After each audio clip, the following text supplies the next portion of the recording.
There's something haunting about walking through the ruins of an ancient city, where towering temples once stood, where markets buzzed with life, and where generations of people built their dreams.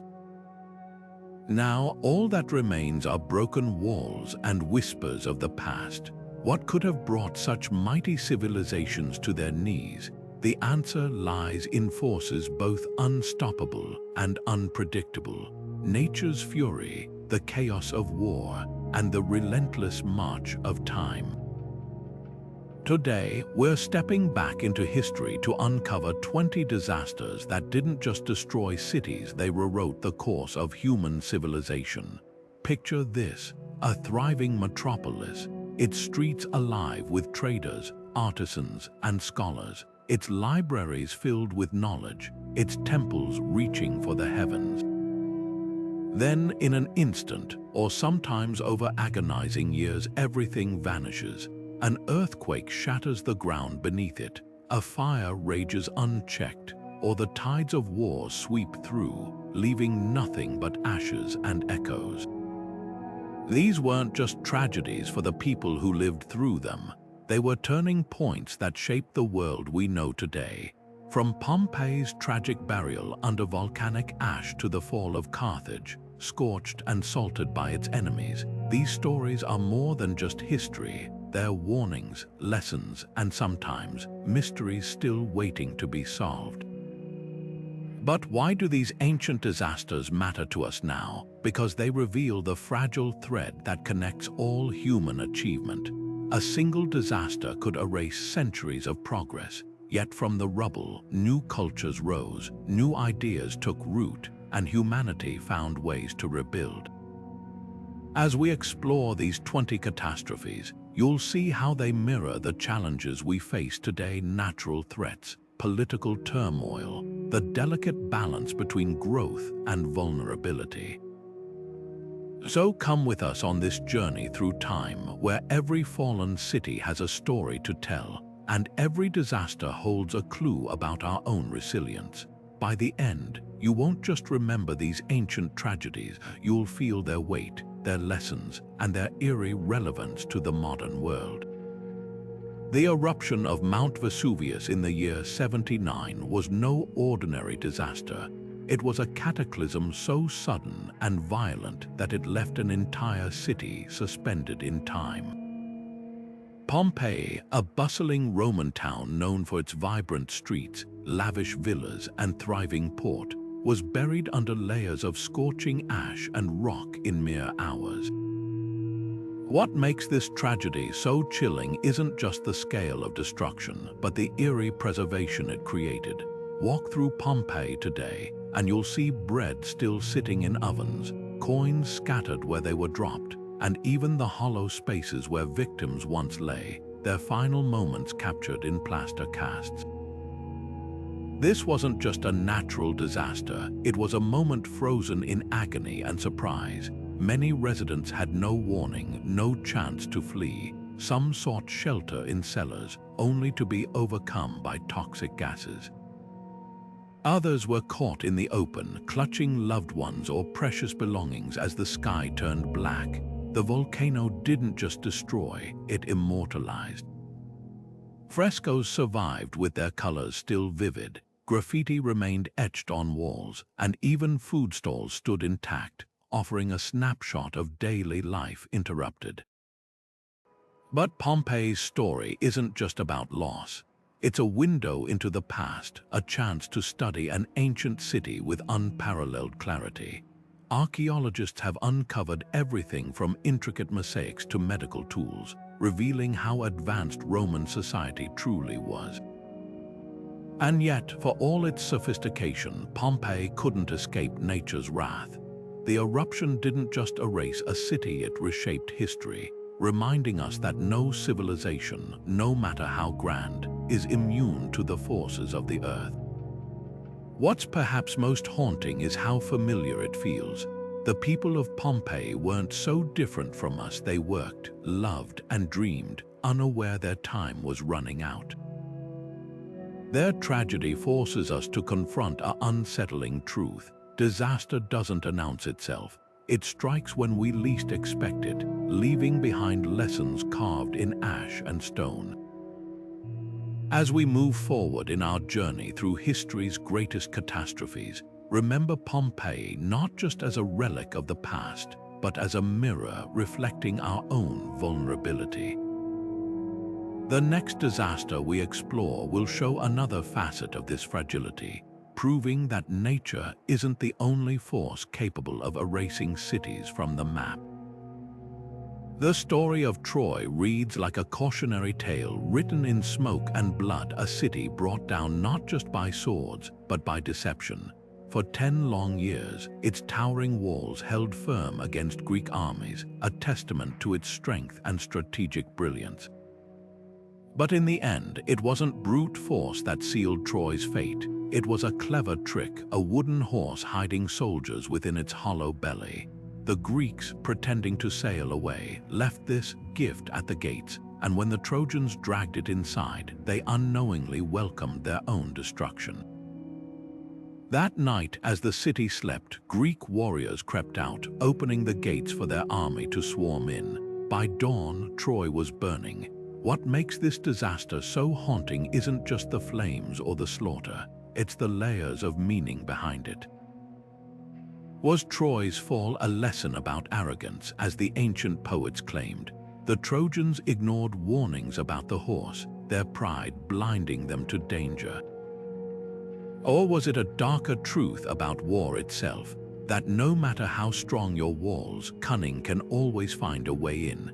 Archaeologists digging through Troy's ruins have found charred layers, shattered pottery, and broken weapons, evidence of a city that rose and fell multiple times. Each layer tells a story of resilience and ruin, a cycle repeated across centuries, but Troy's legacy goes beyond its physical destruction. It became a symbol echoing through history. Alexander the Great reportedly wept at what he believed was Troy's tomb, seeing his own ambitions reflected in its tragedy.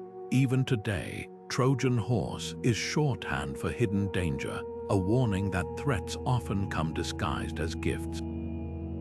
The city's fall reminds us that war isn't just about battles, it's about stories, the ones we tell to justify destruction, to mourn loss, or to make sense of chaos. And perhaps that's why Troy still captivates us. It's not just ruins, it's a mirror. Do we see ourselves in the Trojans, trusting too easily, or in the Greeks, willing to win at any cost? As the smoke cleared over Troy's ruins, one truth remained. Civilizations don't just fall to armies or disasters. They fall to human flaws, pride, suspicion, the hunger for victory. The next disaster we explore reveals another facet of this truth, showing how even nature's fury can be magnified by human choices. The ground beneath Antioch shook with a violence no one could have imagined. In the year 526, what began as an ordinary day in one of the Byzantine Empire's greatest cities turned into a nightmare when an earthquake so powerful it was felt hundreds of miles away ripped through its heart. Buildings that had stood for generations crumbled like sandcastles. Grand churches, bustling markets, and crowded homes collapsed in seconds, burying thousands beneath rubble. But the horror didn't end there. Fires erupted in the chaos, swallowing what remained of the city in flames, while survivors stumbled through ruins, searching for loved ones in the smoke and dust. Antioch wasn't just any city, it was a beacon of wealth, learning, and faith, a crossroads where cultures met and thrived. Its libraries held ancient texts, its streets teemed with traders from distant lands, and its grand cathedral stood as a marvel of the age. Yet in moments, all of it was gone. The death toll was staggering, with some accounts claiming over 200,000 lives lost. Those who survived faced a new nightmare: starvation, disease, and the slow realization that their world had vanished. What makes Antioch's tragedy so unsettling isn't just the scale of destruction, but how quickly fortune can reverse. the earthquake struck during a festival when the city was packed with visitors. Many died trapped in collapsing buildings, while others perished in the fires that followed, unable to escape the inferno. Even nature seemed to conspire against the survivors. Aftershocks toppled weakened structures, and looters preyed on the vulnerable. The Byzantine emperor sent aid, but it was too late for most. Antioch, once a jewel of the empire, became a cautionary tale about the fragility of human achievement. Yet amid the ruins, there's a glimmer of resilience. Antioch was rebuilt, though it never fully regained its former glory. Its story echoes a truth we've seen before. Civilizations rise only to be humbled by forces beyond their control. But it also reminds us that even in the darkest moments, people endure. They rebuild, they remember, and they carry forward the lessons of the past. As we turn to the next disaster, we'll see how human conflict, not just nature's wrath, can bring cities to their knees, proving that sometimes the greatest threats come from within. Rome burned with a ferocity that would echo through history. In the year 64, a fire broke out in the crowded shops near the Circus Maximus, a spark that would grow into an inferno, consuming 2/3 of the city over 6 relentless days. Flames leaped from rooftop to rooftop, fed by narrow streets lined with wooden structures, while panicked crowds fled through choking smoke. Ancient temples, priceless artworks, and entire neighborhoods turned to ash. But what made this disaster unforgettable wasn't just the destruction, it was the shadow of suspicion that fell over Emperor Nero. Rumors spread like the fire itself. Some claimed Nero played his lyre atop a tower, indifferent to the suffering below. Others whispered he'd ordered the blaze to clear land for his lavish palace, the Domus Aurea. Whether true or not, these stories reveal a deeper tragedy. A city's trust in its leader shattered. Nero, desperate to deflect blame, pointed fingers at Christians, unleashing brutal persecutions. The fire became more than a disaster, it was a turning point, exposing the fragility of power and the dangers of unchecked rumor. Yet from the ashes came unexpected change. Rome rebuilt with remarkable speed, adopting stricter building codes, wider streets, fire breaks between structures, and more stone to replace flammable wood. These reforms didn't just prevent future fires, they reshaped urban life, proving that even catastrophe could spark progress. The new Rome stood as a testament to resilience, its very lay out a silent lesson in learning from loss. What lingers about the Great Fire isn't just the flames or the politics, it's the questions it forces us to ask. How do leaders respond when disaster strikes? Can destruction ever pave the way for renewal? Rome's story shows us both the worst of human nature and its capacity to rise again. As we turn to the next chapter in our journey through history's disasters, we'll see another city facing annihilation, not by fire this time, but by the slow, crushing weight of time itself. Long before Pompeii met its fate, another civilization faced nature's wrath in a catastrophe so vast it reshaped the Mediterranean world. Around 1600 BC, the island of Thera, now known as Santorini, exploded with a force dwarfing even Krakatoa. The eruption sent towering tsunamis crashing into Crete, just 70 miles away, home to the flourishing Minoan civilization. These weren't just waves, they were walls of water, sweeping away coastal towns, drowning fleets, and flooding farmlands with salt that poisoned the soil for generations. Meanwhile, ash blotted out the sun, turning day into night and smothering crops across the region. The Minoans were no ordinary society. Their sprawling palaces, like Knossos, boasted advanced plumbing, vibrant frescoes, and intricate labyrinths, evidence of a culture centuries ahead of its time. Their artists captured dolphins mid-leap, their traders spanned from Egypt to Anatolia. Yet all this sophistication couldn't shield them from Thera's fury. Archaeologists digging through Minoan ruins find layers of ash, collapsed walls, and tsunami debris, silent witnesses to the disaster's scale. Some settlements were abandoned overnight, their inhabitants vanished. Others clung on, but the damage was done. Trade routes collapsed, harvests failed, and within centuries, the Minoans faded into myth, their legacy surviving only in fragments, and the tales later Greeks told of King Minos and his labyrinth.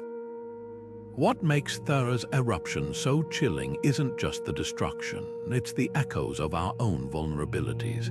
Like the Minoans, we build gleaming cities, confident in our technology, unaware of the simmering forces beneath our feet. Thera reminds us that progress is fragile, that a single geological spasm can undo millennia of achievement. But it also offers a strange hope.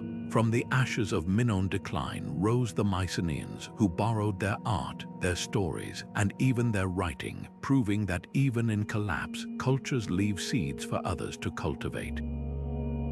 Yet mysteries linger. Did the eruption inspire Plato's tale of Atlantis? Did the tsunamis reach as far as Egypt, explaining ancient records of the sea swallowing the land?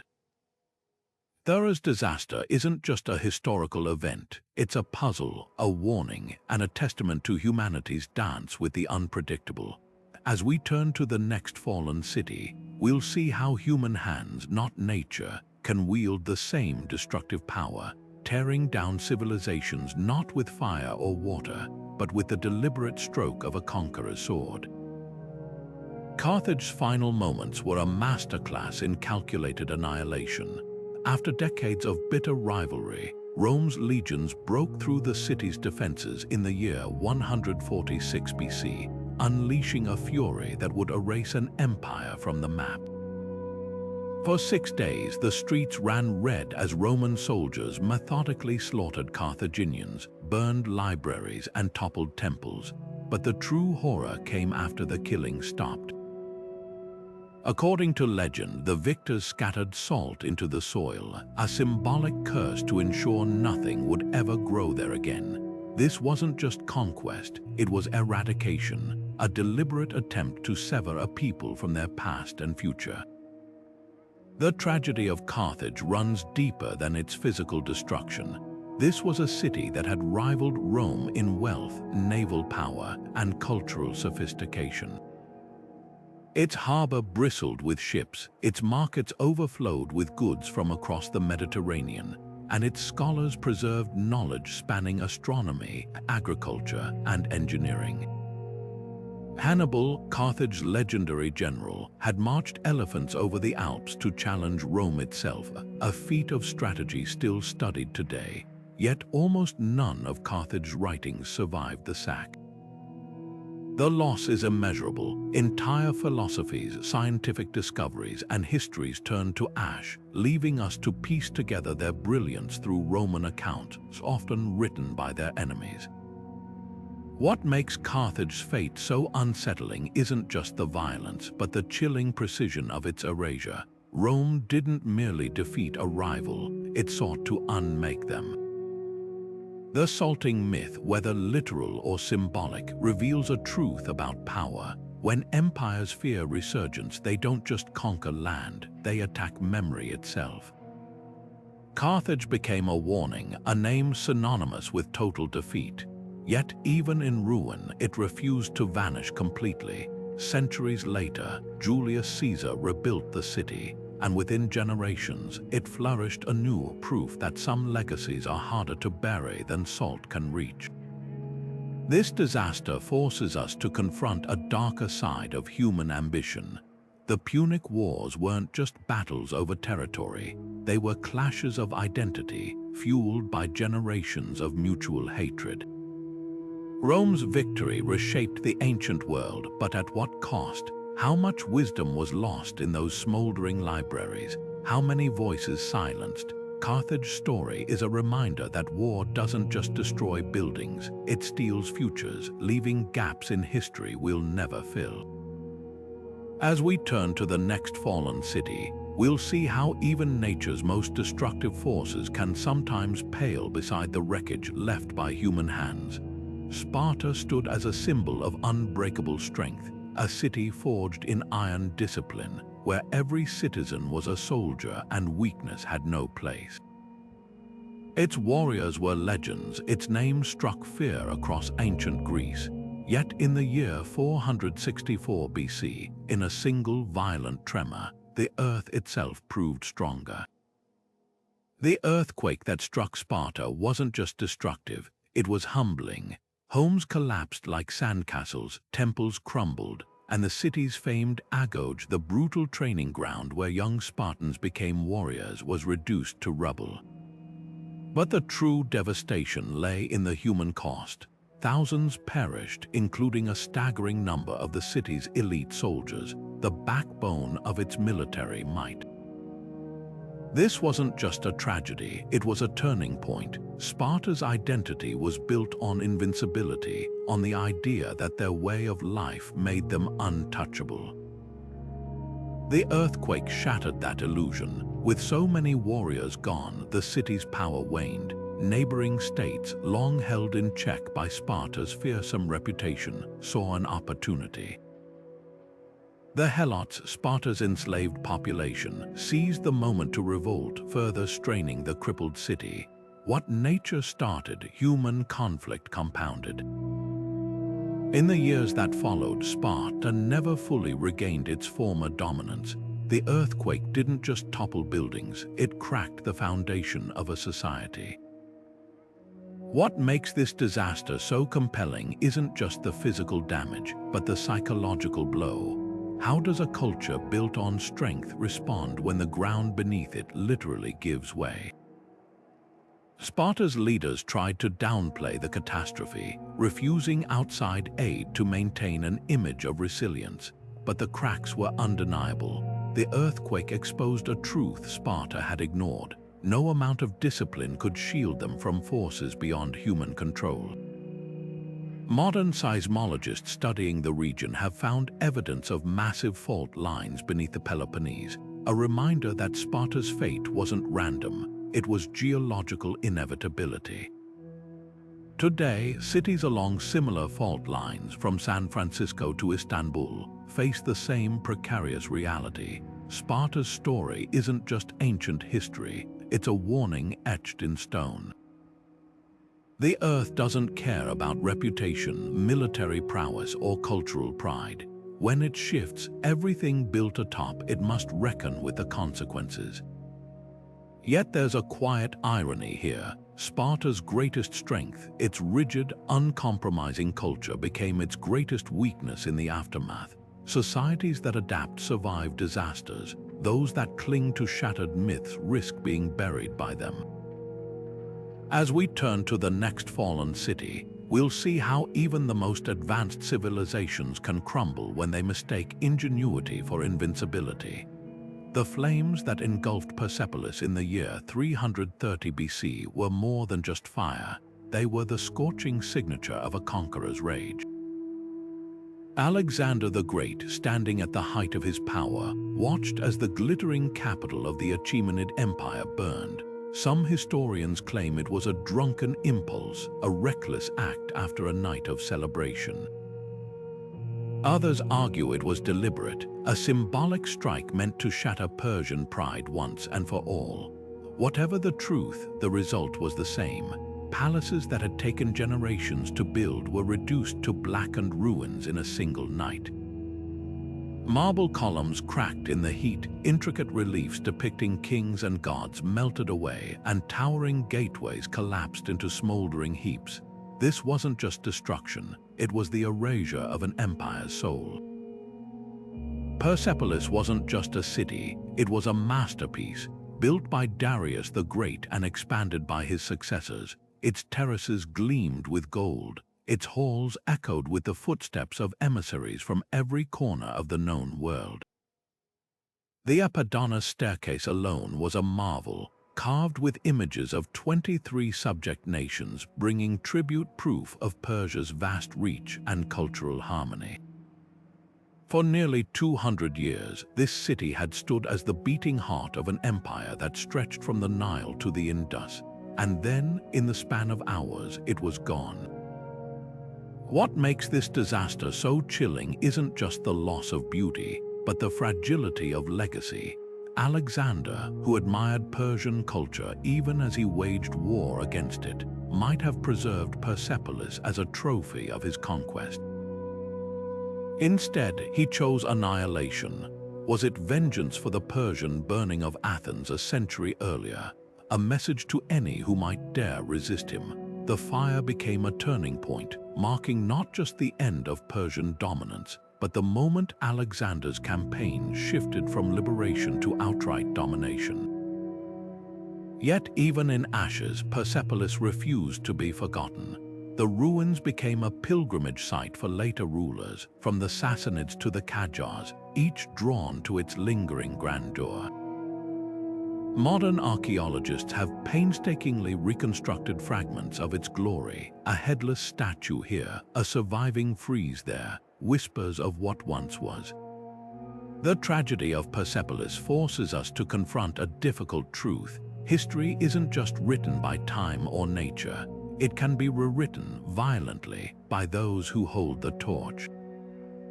As the smoke cleared over those shattered columns, one question lingered. Does destruction ever truly erase the past? The stones of Persepolis, though scorched, still speak. They tell of kings and conquests, of art and arrogance, and of the fleeting nature of power. Alexander's fire sought to end an empire, but in the end, it only added another layer to its story. The next disaster we explore reveals a different kind of reckoning, one where not even the mightiest walls could hold back the tide of change. Athens in the year 430 BC was a city under siege, not just by Spartan armies, but by an invisible enemy far deadlier than any sword. The plague arrived without warning, creeping through the crowded streets and cramped homes where Athenians had taken refuge behind their mighty walls. What began as isolated cases of fever and fatigue soon exploded into a nightmare. Victims writhed in agony, their bodies burning with heat, their throats raw from thirst, their skin erupting in pustules. Death came swiftly, sometimes within a week. The city's great leader, Pericles, watched helplessly as the sickness claimed even his own family before taking him too. Within months, a third of Athens' population lay dead, their bodies stacked in mass graves or left unburied where they fell. This was no ordinary outbreak. Thucydides, who survived the plague and chronicled its horrors, described scenes of utter despair, citizens abandoning all sense of law or morality, looting temples in search of cures, or collapsing in the streets beside corpses they no longer had the strength to avoid. The disease, possibly typhus or an early strain of Ebola, didn't just kill. It unraveled the social fabric of one of history's most sophisticated civilizations. Athens' navy, once the terror of the Mediterranean, sat idle as sailors perished. Its democracy, already strained by war, buckled under the weight of collective grief and mistrust. Neighbors turned on each other, accusing one another of spreading the sickness through curses or poisoned wells. What makes Athens' plague so haunting isn't just the body count, it's the eerie parallels to our modern struggles. The Athenians, like us, grappled with questions that feel painfully familiar. How do you balance public safety with personal freedom? Can a society maintain its values when survival is at stake? Their greatest strength, unity behind those towering walls, became their fatal weakness as close quarters accelerated the spread. Even their advanced medicine, revered across the ancient world, offered no defense against an enemy they couldn't see or understand. Yet amid the devastation, glimmers of humanity endured. Thucydides recorded acts of selfless bravery, caregivers who nursed the sick knowing they'd likely join them, or those who recovered and immune, dedicated themselves to burying the dead. These small acts of defiance against despair hint at a truth we've relearned in recent years. pandemics don't just test our bodies, they test our character. Athens eventually emerged from the shadow of the plague, but it was a diminished city, its golden age forever tinged with loss. The Spartans, sensing their enemy's weakness, pressed their advantage, turning the tide of a war that might otherwise have ended differently. The lesson here isn't just about disease, it's about dominoes. A single microbe, invisible to the naked eye, can topple empires, rewrite history, and force us to confront how fragile our systems truly are. As we turn to the next disaster, we'll see how another civilization faced collapse, not from illness or invasion, but from the slow, silent erosion of the very land beneath its feet. The sea came for Helike without mercy. In the winter of 373 BC, the prosperous Greek city, known as a hub of trade and worship dedicated to Poseidon, vanished in a single night. An earthquake first shook the ground violently, toppling statues of the very god the city had honored. Then, as survivors staggered through the rubble, a monstrous wave surged inland, swallowing homes, temples, and streets whole. By dawn, nothing remained but swirling waters and silence. For centuries afterward, sailors claimed to glimpse the city's ruins beneath the waves, its bronze statues still standing guard in the depths.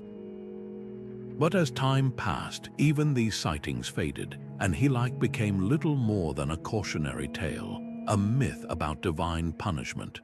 What makes Helike's destruction so unnerving is how completely it disappeared from history.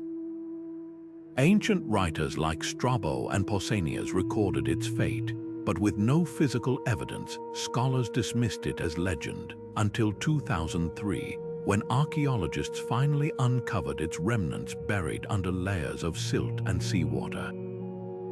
The discovery confirmed every chilling detail: collapsed walls, pottery shards frozen in time, and even human remains trapped in poses of flight. This wasn't just a city destroyed, it was a city erased, its memory surviving only in whispers. Helike's story forces us to confront a terrifying reality. Nature doesn't just destroy, it obscures. Unlike Pompeii, preserved under ash, or Troy, immortalized in epic poems, Helike left no witnesses to mourn it, no records to decode its final moments. Its ruins lay hidden for millennia, a ghost city waiting to be remembered. The parallels to modern disasters are impossible to ignore. How many of today's coastal metropolises could suffer the same fate? How many would leave traces for future generations to find? Yet there's a twist in this tragedy.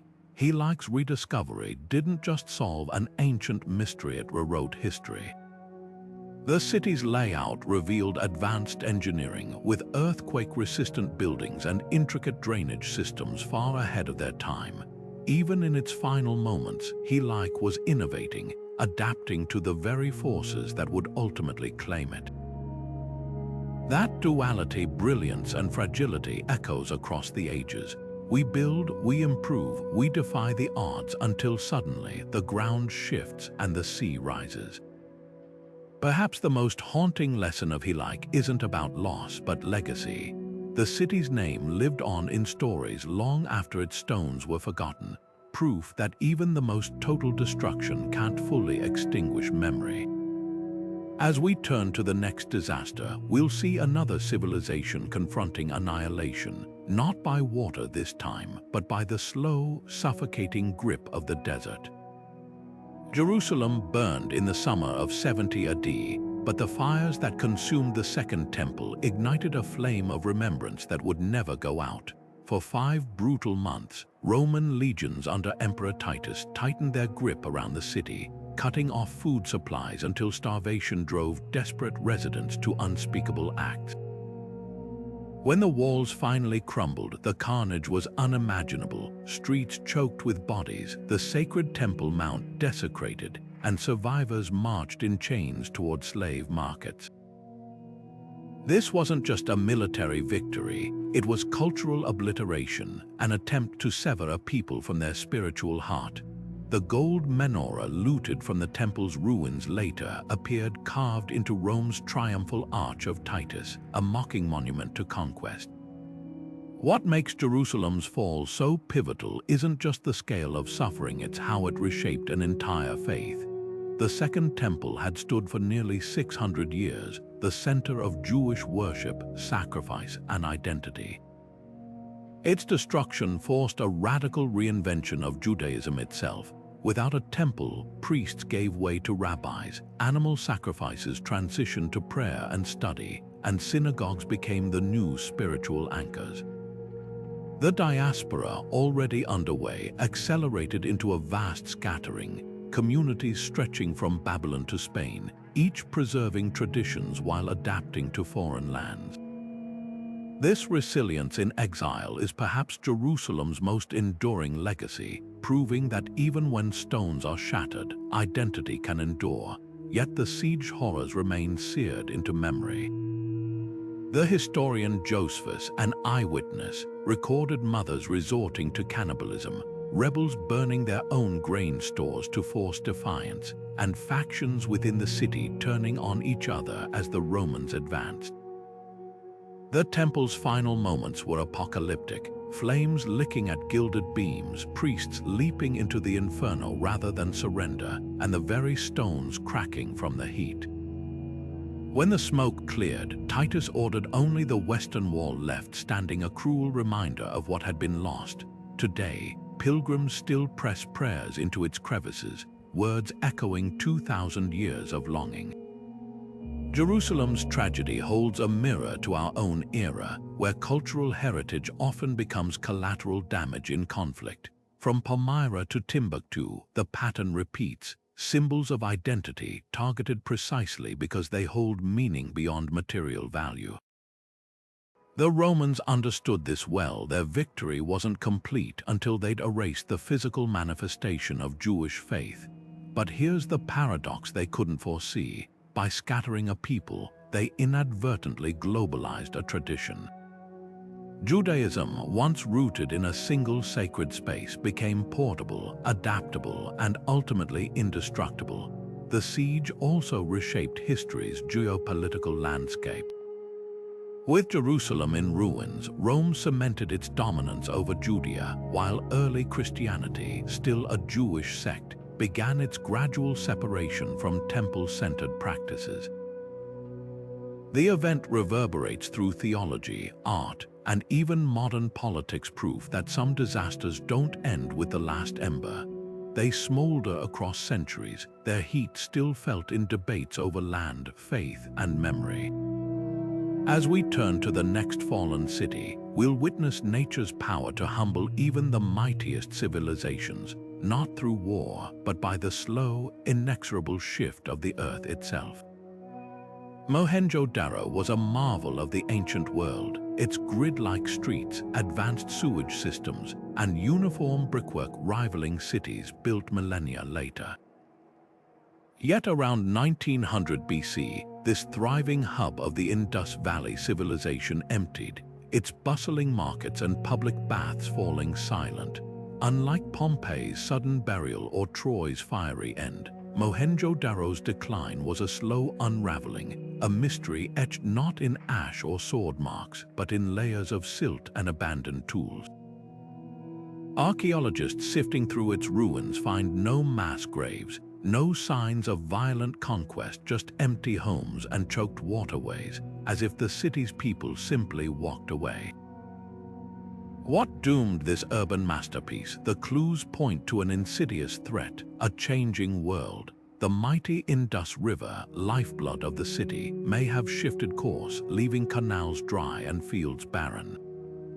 Or perhaps monsoons grew erratic, alternating between devastating floods and parching droughts. Tree rings from the period reveal a climate in turmoil, with prolonged dry spells that would have crippled agriculture. Even Mohenjo-Daro's ingenious wells, some reaching depths of 30 feet, couldn't compensate for a landscape turning hostile. Slowly, the balance tipped, trade routes faltered, food stores dwindled, and families likely dispersed to smaller villages. The city didn't collapse so much as dissolve, its brilliance fading like ink in water. But here's the haunting twist: Mohenjo-Daro's people saw it coming. Layers of repairs in the grand bathhouse, raised thresholds to guard against floodwaters, and even makeshift partitions in once spacious homes all whisper of a society adapting and failing to keep pace with environmental shifts. Unlike the sudden disasters that struck Rome or Antioch, this was a crisis in slow motion, a test of resilience that even the most sophisticated infrastructure couldn't withstand. The city's fate forces us to reckon with an uncomfortable truth. Sometimes the greatest threats aren't earthquakes or armies, but the quiet, cumulative weight of 1,000 small changes. Modern excavations reveal another eerie detail. In the city's final layers, the uniformity that defined Mohenjo-Daro begins to crack.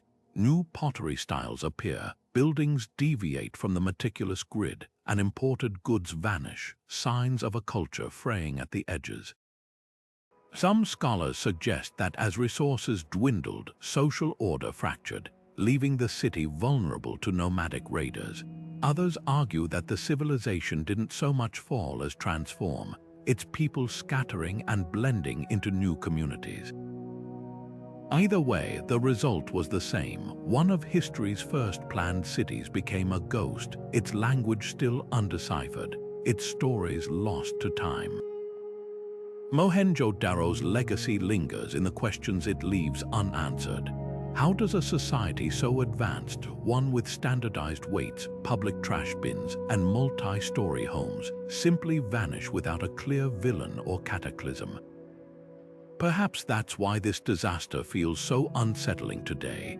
In an era of rising seas and shifting weather patterns, Mohenjo-Daro stands as a silent oracle, warning that no amount of ingenuity can insulate us from a planet in flux.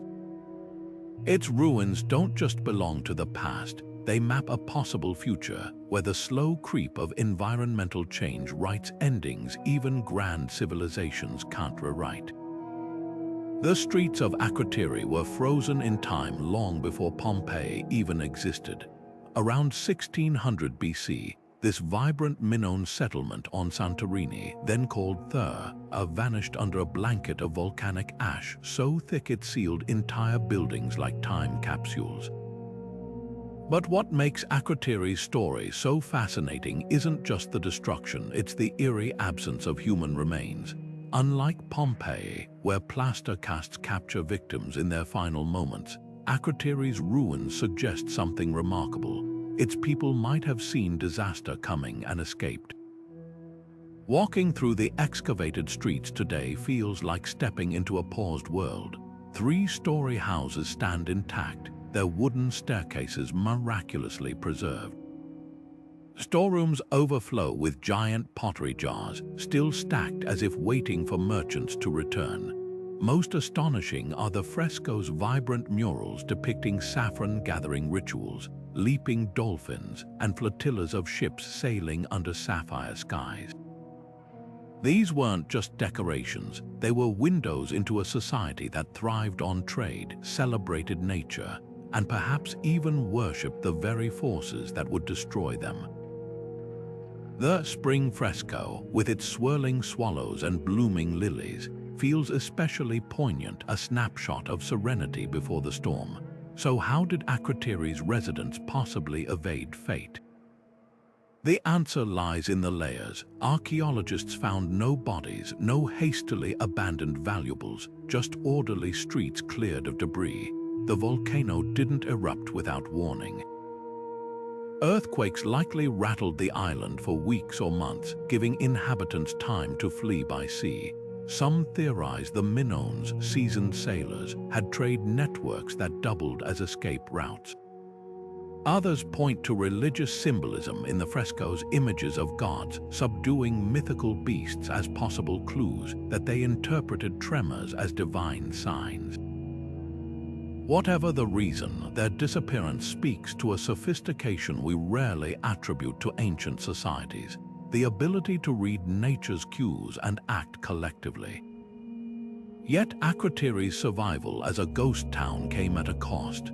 The eruption didn't just bury one city, it triggered tsunamis that devastated Minoan settlements across Crete, 70 miles away. Ash blotted out the sun for years, causing crop failures as far as Egypt and China.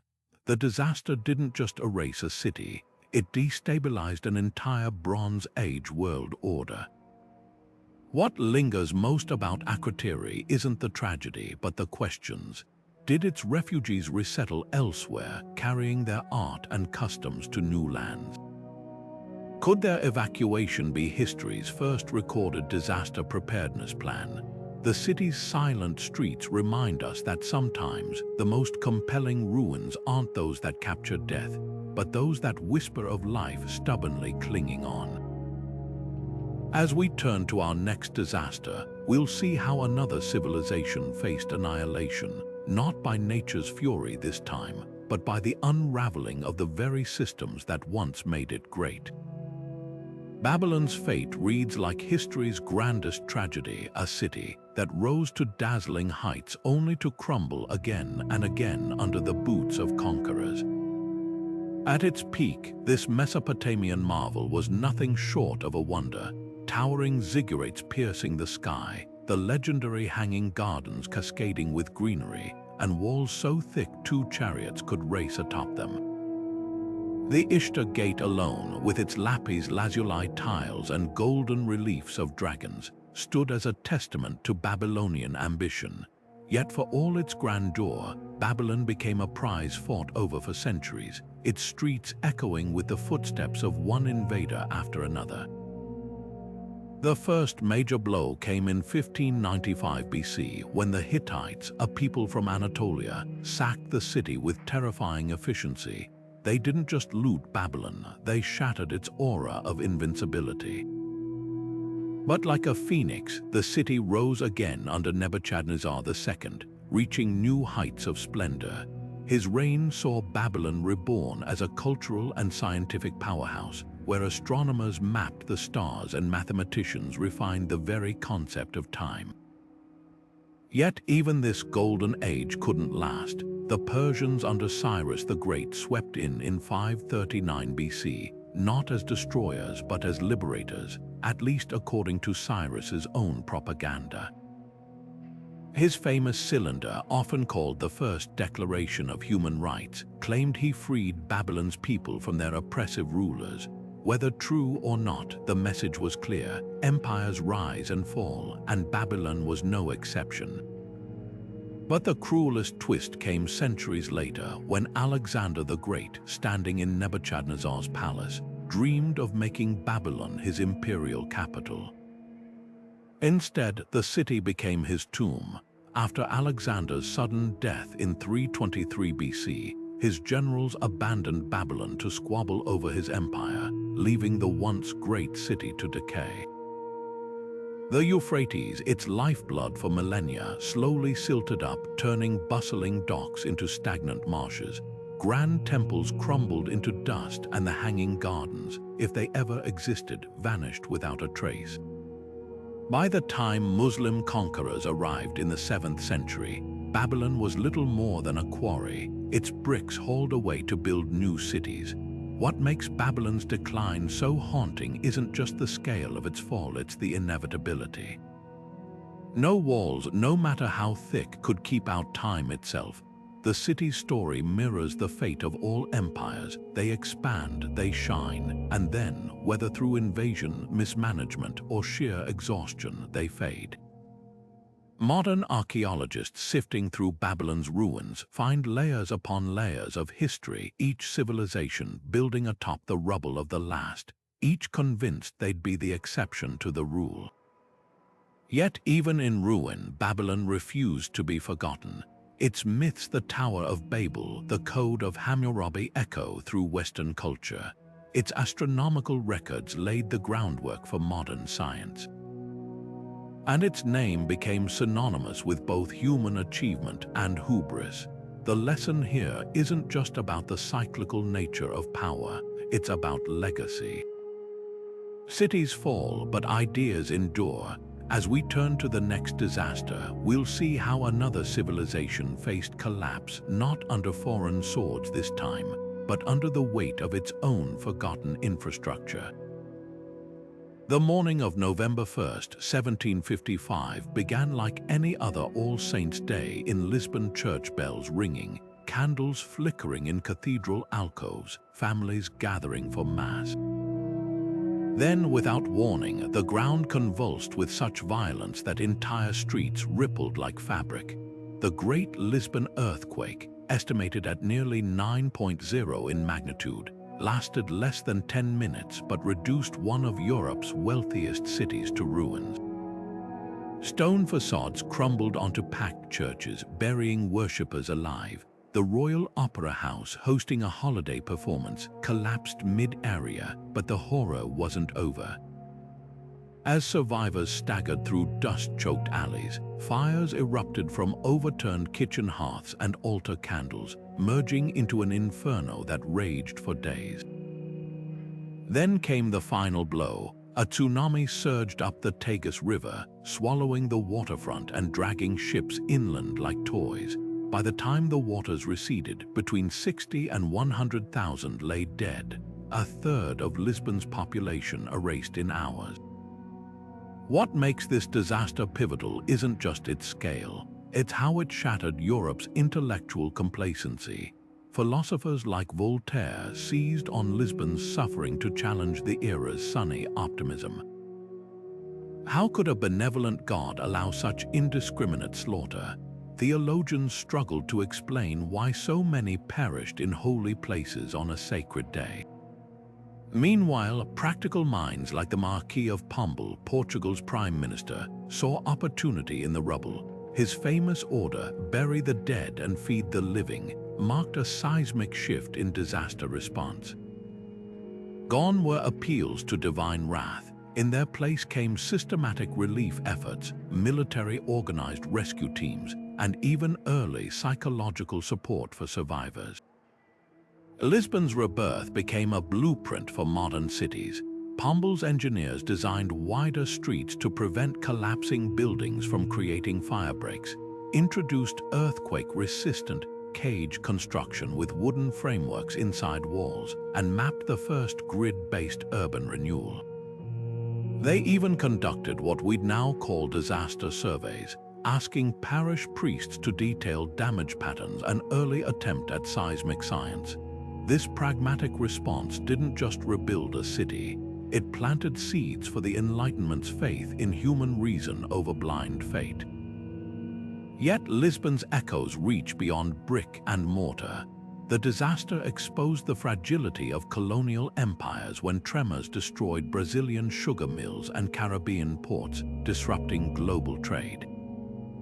It inspired artistic movements, from Goethe's poetry to the eerie ruins painted by artists processing collective trauma.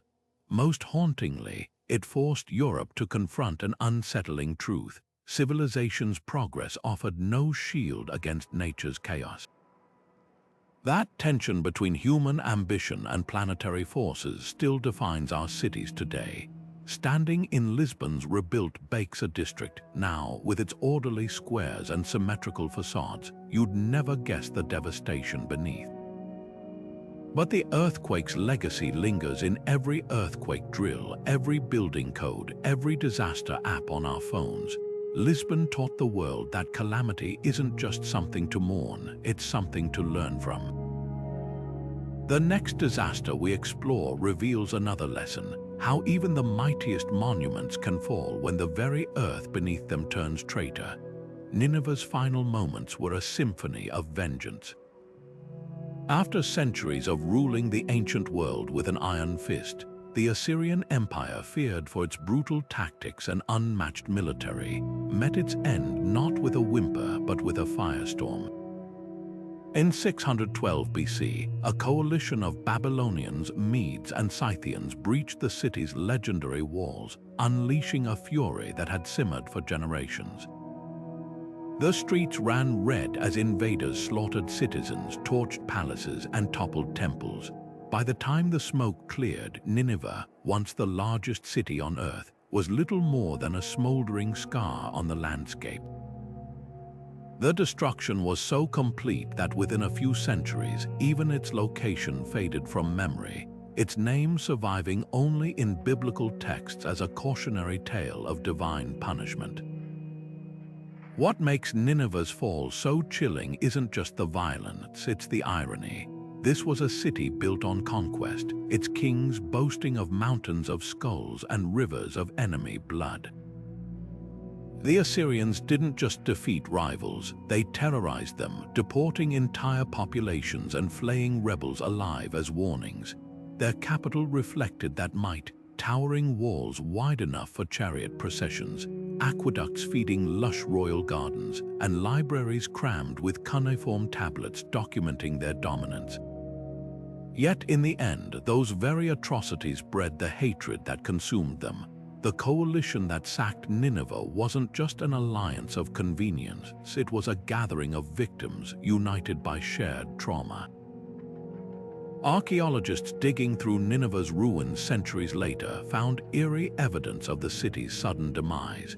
In one chamber, a banquet hall lay frozen in time, with skeletons still clutching cups, as if death had interrupted a feast.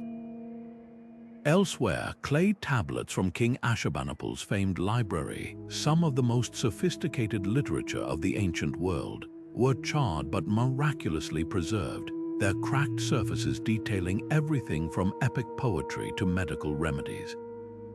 These fragments hint at a paradox. The Assyrians were both ruthless warlords and meticulous scholars, capable of brutality and beauty in equal measure.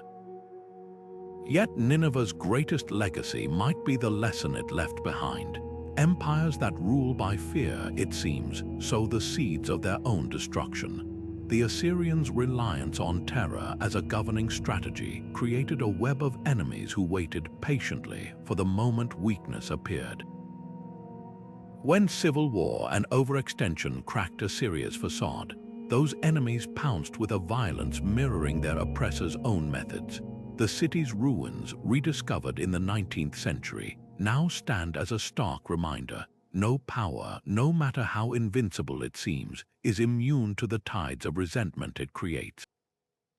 But there's a twist in this tale of downfall. Nineveh's physical destruction didn't erase its influence. The Babylonians adopted Assyrian administrative systems, the Persians borrowed their military innovations, and even the Greeks later studied their tactics. Like a shadow, Assyria's legacy lingered, shaping empires that rose in its wake. The city's fate forces us to confront an uncomfortable truth: civilizations often outlive their own collapses, their ideas persisting long after their walls have turned to dust. As we turn to the next disaster, we'll see how another mighty capital faced annihilation, not at the hands of enemies this time, but under the weight of its own forgotten infrastructure. The sky above the Maya lowlands turned black in the year 539, not from nightfall, but from an eruption so colossal it altered the course of a civilization.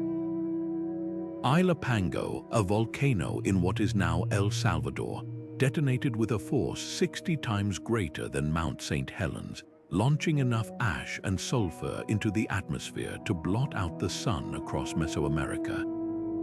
For years afterward, the region endured a volcanic winter. Temperatures plummeted, monsoon rains faltered, and crops withered in fields that had fed Maya cities for centuries. This wasn't just a bad harvest, it was an ecological reckoning. Tree rings from the period tell the story, narrow, desperate bands marking stunted growth, a silent scream from forests starved of sunlight. The Maya, masters of astronomy and architecture, had no defense against this invisible enemy.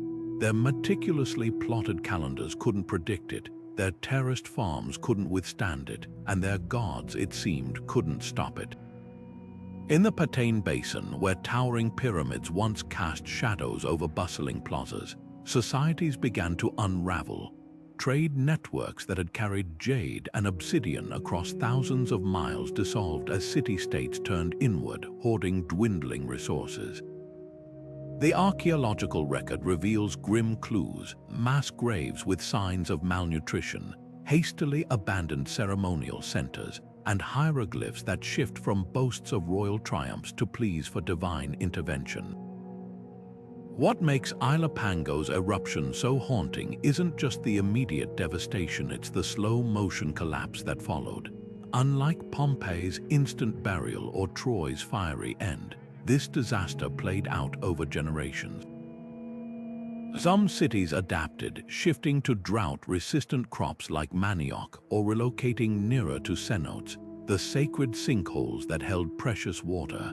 Others fractured under the strain, their social contracts broken by famine and migration. The Maya didn't vanish, they dispersed, their knowledge scattering like seeds in the wind. By the time the climate stabilized, the golden age of monumental construction had passed, replaced by smaller, more resilient communities. Modern climate scientists see eerie parallels between Ilopango's aftermath and our current crisis. The volcano's sulfur aerosols, which circled the globe for years, mirror the potential effects of nuclear winter or prolonged wildfire smoke. The Mayas struggled to maintain food systems as weather patterns shifted, echoes today's debates over climate resilience. Even their cultural response, some cities doubling down on ritual sacrifices to appease angry gods, feels uncomfortably familiar in an era where solutions are often politicized rather than pragmatic. Yet buried in this tragedy is a glimmer of hope. The Maya who survived didn't just endure, they innovated. They developed new water storage systems, diversified their economies, and preserved their knowledge in bark paper codices. Their story reminds us that civilizations don't end, they evolve, sometimes painfully, in response to forces beyond their control. As we face our own uncertain climate future, Ilopango's lesson is clear. Adaptation isn't just about survival, but the courage to let go of what no longer serves us.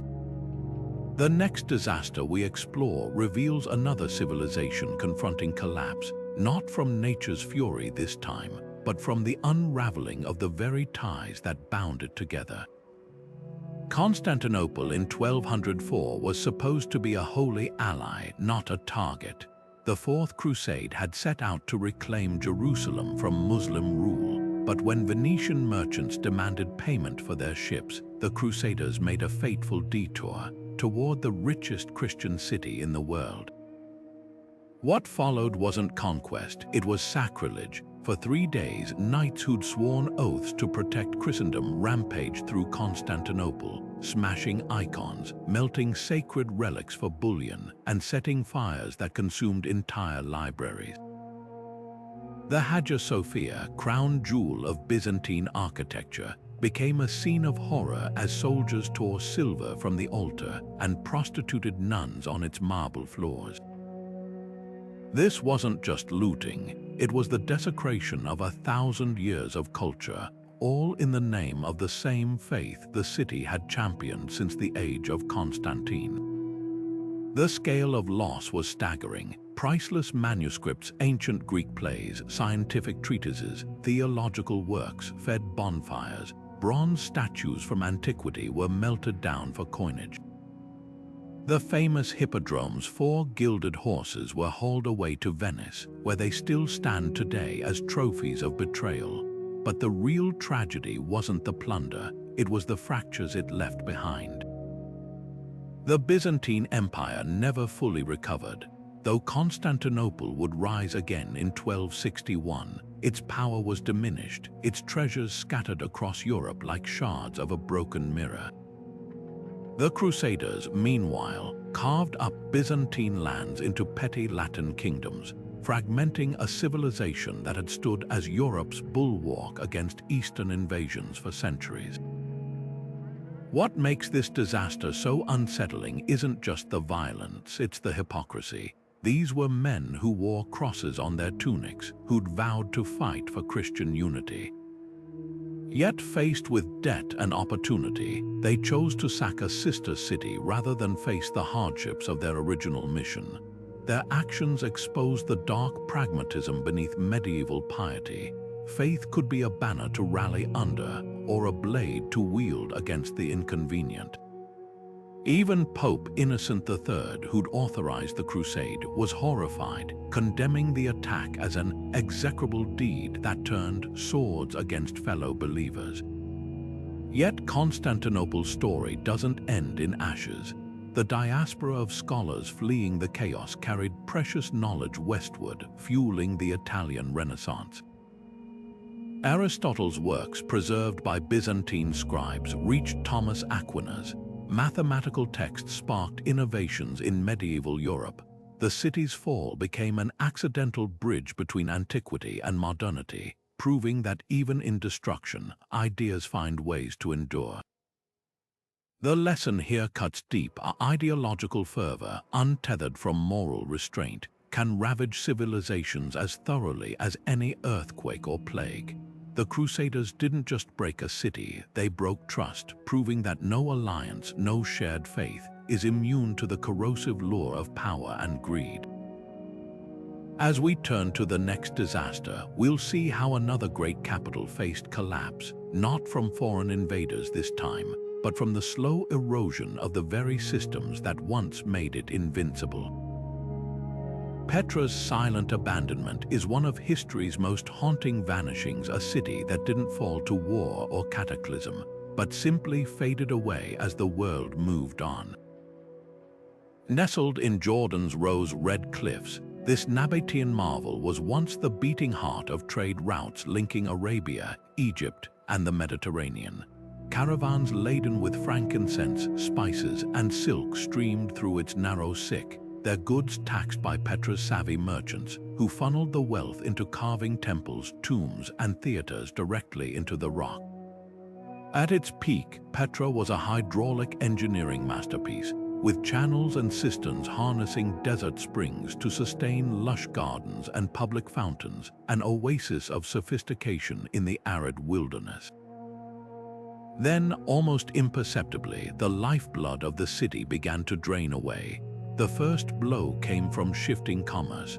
By the 4th century, Rome's preference for sea routes, overland caravans left Petra's once teeming markets eerily quiet. But the death knell was environmental. A series of earthquakes, most devastatingly in 363 AD, shattered the intricate water systems that had made desert life possible. Without engineers to repair the damage, reservoirs cracked, aqueducts collapsed, and the life-giving springs seeped back into the earth. Slowly, the Nabateans drifted toward more reliable water sources, leaving their capital to the wind and sand. By the time the Crusaders stumbled upon Petra's ruins in the 12th century, even its name had been forgotten, its history reduced to local Bedouin legends of a lost city cursed by jinn.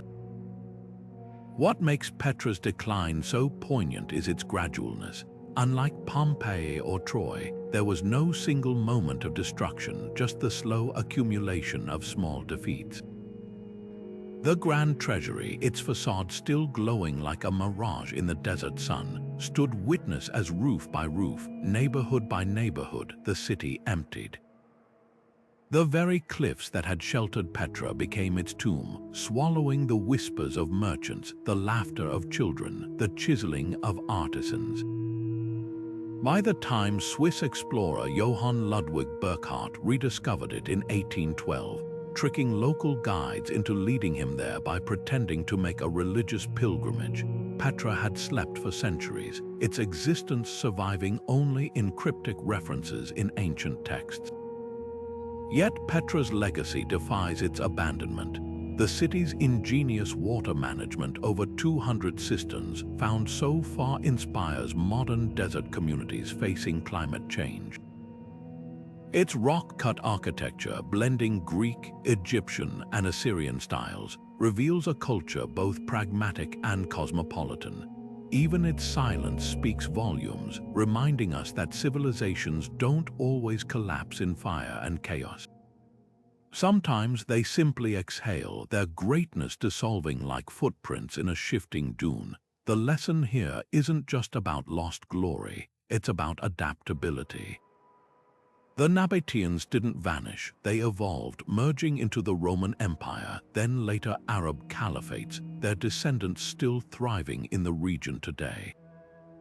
Petra's stones whisper a warning: no city, no matter how brilliantly designed, can survive if it clings to the past when the future changes course. As we turn to our final disaster, we'll witness a capital that faced the opposite fate, not a quiet fading, but a spectacular, earth-shattering end.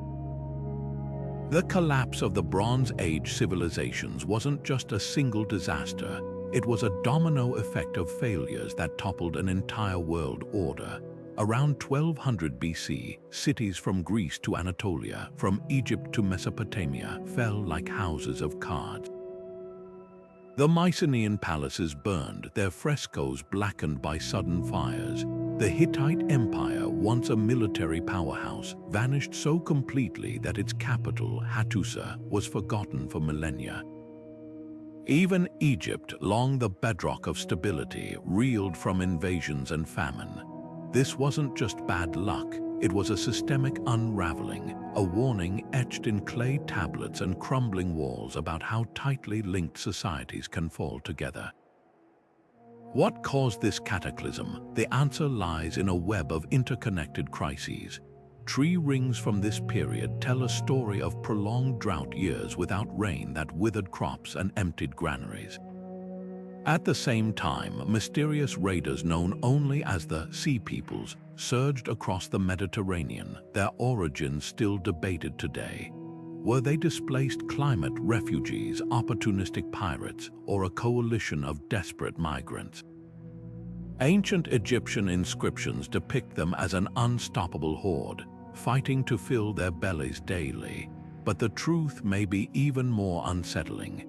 The Sea Peoples might not have been the cause of collapse, but a symptom of it, pushed into motion by the same droughts and famines that crippled the great empires. Yet environmental stress alone didn't doom the Bronze Age. Archaeologists find evidence of deeper fractures, overstretched trade networks, rebellions against corrupt elites, and a reliance on brittle systems. The Hittites, for example, depended on centralized grain distribution. When drought hit, the system collapsed, and with it, loyalty to the king. Mycenaean Greece, built on palatial economies, saw its rulers hoarding wealth while commoners starved. Inequality, it seems, became a death sentence when disaster struck. Even the mighty Egyptians, who repelled the Sea Peoples at great cost, emerged weakened, their golden age fading into memory. The haunting lesson here isn't just about ancient history, it's about us. Like the Bronze Age world, we live in an era of deep interdependence. A drought in one country sends food prices soaring oceans away. A financial crisis in one continent triggers global recessions. The fall of those ancient civilizations forces us to ask, are we any more resilient? They had no satellites to predict weather, no global aid networks, yet their collapses still took centuries. Our systems are faster, more efficient, but does that make them safer or more fragile? Perhaps the most chilling discovery is how quickly cultural memory faded. Within generations, the Greeks forgot how to write linear B, the Hittites' language vanished, and technologies like bronze smithing regressed. It's a reminder that progress isn't inevitable. It can shatter, leaving gaps that take ages to fill. Yet from the ashes of the Bronze Age rose the Iron Age, new cultures adapting old ideas. The Phoenicians, survivors of the chaos, pioneered alphabets that democratized writing. The Israelites forged a monotheistic faith from the wreckage of empires. Collapse, it seems, isn't always an end. Sometimes it's a brutal kind of rebirth. As we close this journey through 20 disasters that reshaped the ancient world, their stories converge on one truth: civilizations, no matter how grand, are fleeting. They rise, they stumble, and sometimes they vanish. But in their ruins we find not just warnings but hope, proof that even in the darkest collapses, humanity finds ways to begin again. From Pompeii's ash-covered streets to Petra's silent sandstone tombs, these 20 disasters paint a humbling portrait of human ambition.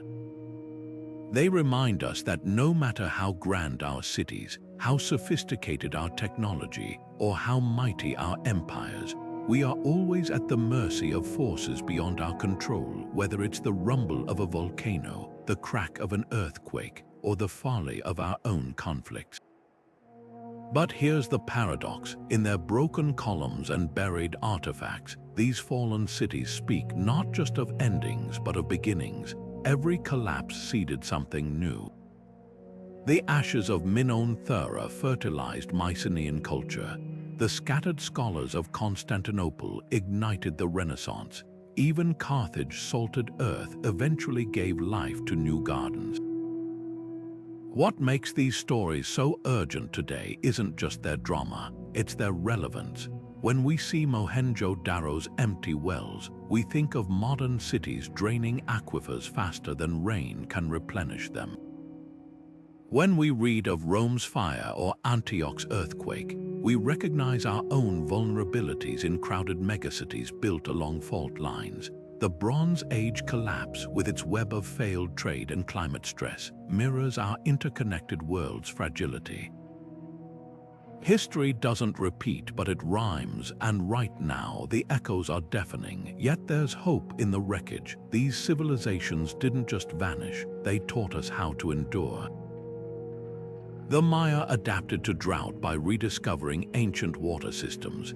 Lisbon's earthquake birthed modern urban planning. Sparta's fate warns us against clinging to outdated myths when the ground shifts beneath us. The lesson isn't that we're doomed, it's that survival demands humility, flexibility, and the courage to change course. As you reflect on these 20 catastrophes, consider this. Which of their lessons resonate most in our world today? Is it Babylon's warning about the hubris of empires? Pompeii's reminder to heed nature's warnings, or Petra's quiet proof that sometimes letting go is the only way forward? The past doesn't hold answers, but it lights the path. If you found this journey through fallen cities as gripping as we have, hit like, subscribe, and join the conversation below. Which ancient disaster left you most awestruck, and what do you think its modern counterpart might be? Let's keep unraveling history's mysteries together. After all, the next chapter is still unwritten.